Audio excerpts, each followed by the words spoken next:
1837, on the Portuguese slave ship, the Aragante, the captain killed an enslaved man, cooked him, and made the other enslaved people eat him. What? And the crew ate the organs. In 1831, after Nat Turner's rebellion, they desecrated his body after his execution, and then some sources state that they boiled down his body to a medicinal substance for white people to consume as an act of final triumph.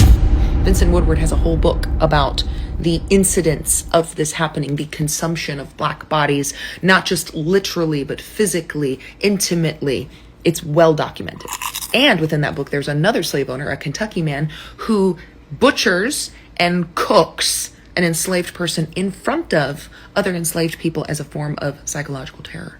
And then in 1888, the Mercury in Philadelphia releases an expose exposing white doctors who are tanning the skin of black people to make shoes and cigar boxes. Oh my God. One of the physicians was quoted as saying that black skin makes a specifically enduring leather. There was also cases in Mississippi of them making belts and purses and things from black skin. They also used black babies as alligator bait. That's documented in multiple sources. They thought it was so hysterical they made postcards about it.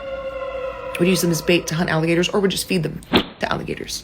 If you really want to go for a wild ride and you can stomach the truth, Thomas Thistlewood's diaries, called the Thomas Thistlewood Papers or the Thistlewood Papers, the slave owner himself kept a documented, detailed diary of all of the torture he inflicted on his slaves, including 3,800 cases plus of essay against black women, probably one of the most common crimes across the slave trade against black women.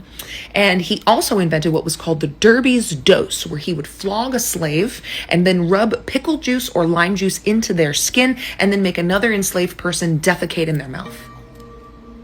Typically, those kind of infractions would be eating a piece of sugar cane because they were hungry. And no, Miss Ma'am, you don't know who you're talking about. Madame Lalaurie did not eat her slaves. What she did do is chain them up with iron collars, where she tortured, mutilated them, peeled their skin into strange shapes, and then murdered them.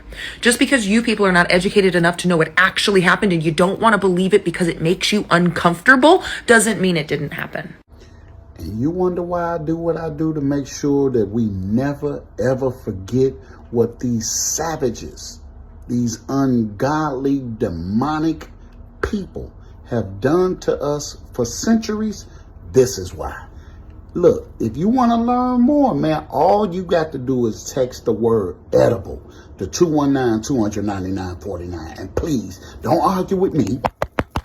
Argue with your mama and fight these facts. You did.